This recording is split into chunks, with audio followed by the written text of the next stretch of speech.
जहां हम दुनिया भर में हो रहे अपराध और अपराधियों की कहानियां आपके सामने रखते हैं। तो आज की कहानी किसी बाहरी देश की नहीं बल्कि अपने ही देश इंडिया की है।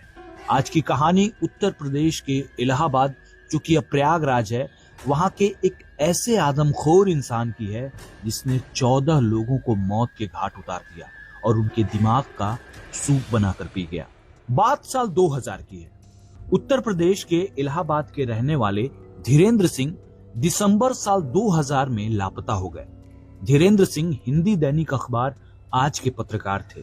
प्रोफेशन से वो पत्रकार थे, तो जाहिर सी बात है अपने काम के लिए कई बार उनको बाहर भी रहना पड़ता था।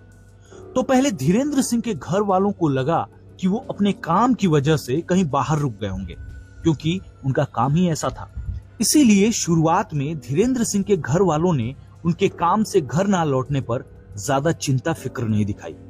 पर बाद में घर वालों की चिंता तब ज्यादा बढ़ने लगी जब 2 दिन तक धीरेन्द्र सिंह से परिवार का किसी भी तरह का संपर्क नहीं हो पाया। उस समय धीरेन्द्र सिंह अपने पास मोबाइल फोन रखते थे और उनका फोन नहीं लग रहा था। घर वालों ने धीरेन्द्र सिंह को हर उस जगह ढूंढा जहां वो जा सकते थे, पर कहीं भी उनका कुछ पता नहीं चल पाया। आखिरकार घर वाले परेशान होकर 17 दिसंबर को कीडगंज पुलिस स्टेशन गए और वहां धीरेन्द्र सिंह की गुमशुदगी की रिपोर्ट लिखवा दी। पुलिस ने भी इस मामले को गंभीरता से लिया, क्योंकि मामला एक पत्रकार का था। तो पुलिस ने सबसे पहले उनके मोबाइल के कॉल डिटेल्स निकलवाए। कॉल डिटेल्स में पुलिस को इलाहाबाद के ही एक लैंडलाइन फोन का नंबर मिला, जिस पर धीरेन्द्र सिंह की 16 दिसंबर को बात हुई थी, और वो भी रात के करीब 12 बजे के आसपास। ये कॉल धीरेन्द्र सिंह के मोबाइल से आखिरी कॉल थी।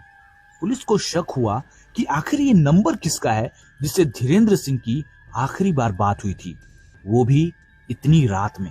पुलिस को लगा कि हो ना हो इस नंबर से धीरेन्द्र सिंह के बारे में कुछ ना कुछ पता जरूर चल सकता है।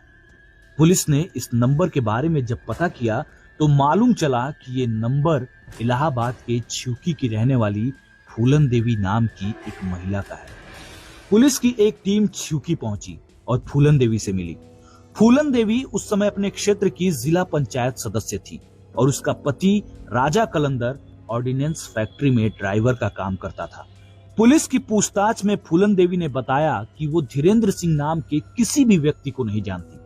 पर जब फूलन देवी के पति राजा कलंदर से पुलिस ने इस मामले को लेकर पूछताछ किया तो उसने बताया कि पत्रकार धीरेन्द्र सिंह से उसके अच्छे रिश्ते हैं और 16 दिसंबर को उसकी उनसे बात भी हुई थी, और ये बातचीत केवल हालचाल लेने के लिए हुई थी।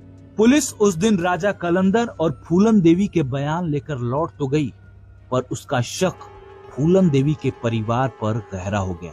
पुलिस ने धीरेन्द्र सिंह की गुमशुदगी को हर एंगल से जोड़ के देखा। धीरेन्द्र सिंह के विरोधियों और दुश्मनों के बारे में भी पता किया, पर उसके हाथ कुछ नहीं लगा। पुलिस की शक की सुई बार बार राजा कलंदर और धीरेन्द्र सिंह के बीच हुए फोन कॉल पर आकर रुक जाती।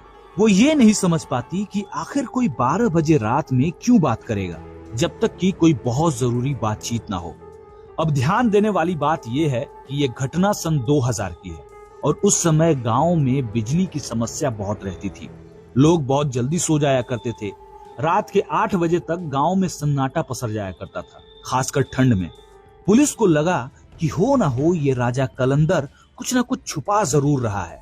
इसके बाद पुलिस ने सबसे पहले राजा कलंदर का बायोडेटा निकलवाया, जिसमें ये खुलासा हुआ कि राजा कलंदर अपराध से जुड़े कई काले धंधों में भी लिप्त रहता है। पुलिस को एक बड़ी अजीब बात यह भी पता चली कि राजा कलंदर का असली नाम राम निरंजन है, न कि राजा कलंदर, और उसकी बीवी का असली नाम भी फूलन देवी नहीं है, बल्कि राजा कलंदर ने ही ये नाम उसे शादी के बाद दिया था। राजा कलंदर के 2 बेटे थे, जिनमें से एक बेटे का नाम उसने अदालत रखा था तो दूसरे का नाम जमानत। राजा कलंदर के काले धंधों का पता चलते पुलिस ने उसे और उसकी बीवी फूलन देवी को पूछताछ के लिए हिरासत में ले लिया और धीरेन्द्र सिंह की गुमशुदगी की गुत्थी को सुलझाने के लिए लगातार उन पे दबाव बनाया। आखिरकार राजा कलंदर पुलिस की सख्ती के सामने टूट गया और उसने पुलिस के सामने अपना मुंह खोलने के लिए एक अजीब सी डिमांड की। उसने कहा कि वो सच तो बताएगा, पर वो सबसे पहले दाल पिएगा। पुलिस भी उसके इस अजीब सी डिमांड को सुनकर हैरान हो गई।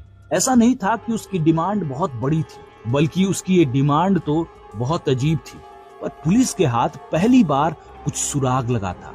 वो किसी तरह इस केस को सुलझाना चाहती थी। तो उसने राजा कलंदर के इस अजीब सी डिमांड को पूरा किया। इसके बाद राजा कलंदर ने जो बातें उगलनी शुरू की वो हैरान ही नहीं बल्कि मानवता को शर्मसार करने वाली भी थी। उसने पुलिस को बताया कि उसका एक गिरोह था जो सुनसान सड़कों पर आने जाने वाली गाड़ियों को लूटकर उनके ड्राइवर को जान से मार देता था। अपनी नौकरी और पत्नी की राजनीति के आड़ में वो ऐसे बहुत सारे बुरे धंधे करता था और कहीं से धीरेन्द्र सिंह को उसके इन काले धंधों की भनक लग गई थी और उसे ये डर सताने लगा था कि कहीं धीरेन्द्र सिंह उसके इन काले कारनामों को अखबार में ना छाप दे। इसी डर से उसने धीरेन्द्र सिंह को रात में अपने पेगली फार्म हाउस पर बहाने से बुलाया। धीरेन्द्र सिंह 17 दिसंबर की उस ठंड रात में राजा कलंदर के सुनसान पिगली फार्म हाउस पर अपनी बाइक से पहुंचे। राजा कलंदर ने उस फार्म हाउस में उन्हें आग के पास हाथ सेकने के लिए बिठा दिया। धीरेन्द्र सिंह अभी आग के पास बैठे ही थे कि राजा कलंदर का साला वक्षराज दबे पांव उनके पीछे आकर देसी कट्टा से उनके पीठ पर गोली दाग दी। तुरंत ही धीरेन्द्र सिंह की जान चली गई। इसके बाद राजा कलंदर और वक्षराज ने मिलकर उनकी लाश के कई टुकड़े किए और उन टुकड़ों को पॉलीथीन बैग में भर दिया। इसके बाद दोनों ने धीरेन्द्र सिंह के लाश के टुकड़ों को टाटा सुमो गाड़ी में रखकर मध्य प्रदेश के रीवा जिला ले गए और लाश के टुकड़ों को वहीं फेंक दिया। राजा कलंदर ने पुलिस को बताया कि वो धीरेन्द्र सिंह की बाइक को अपने समधी को बनारस दे आया और धीरेन्द्र सिंह के जूते को अपने साले वक्षराज को दे दिया। बाद में पुलिस राजा कलंदर और वक्षराज को उस जगह ले गई जहां दोनों ने धीरेन्द्र सिंह के लाश के टुकड़ों को फेंका था। पुलिस ने धीरेन्द्र सिंह के शरीर के पार्ट्स को उस जगह से बरामद कर लिया। जब इन बॉडी पार्ट्स की धीरेन्द्र सिंह के परिवार से शिनाख्त कराई गई तो पता चला कि ये बॉडी पार्ट्स धीरेन्द्र सिंह के ही हैं।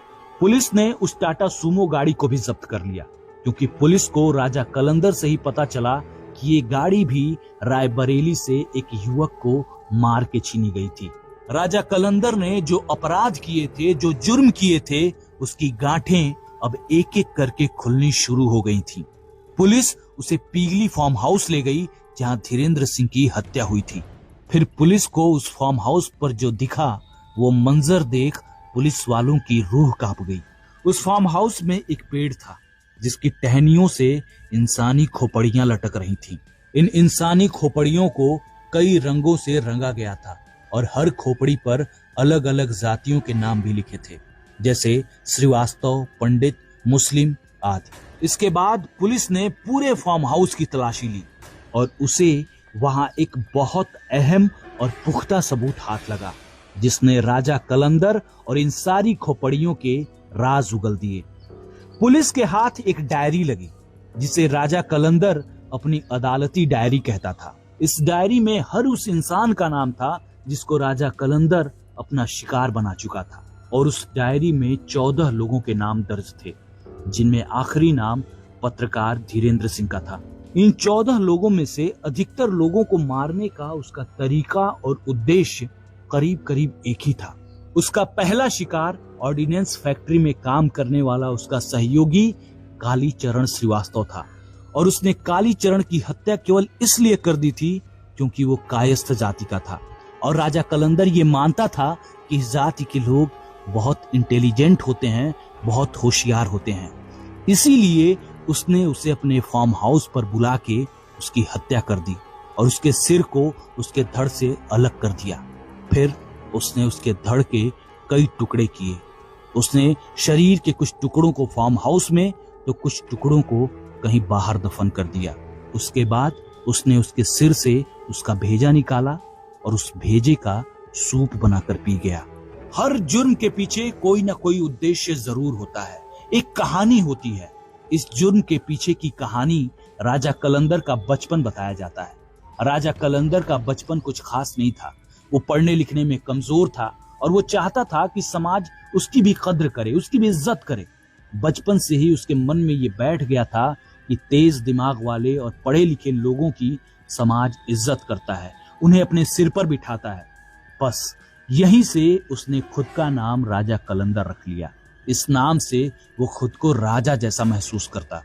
उसने अपने दोनों बेटों का नाम अदालत और जमानत केवल इसलिए रखा कि उसको ये एहसास होता रहे कि अदालत और जमानत दोनों उसकी मुट्ठी में है, क्योंकि वो राजा है।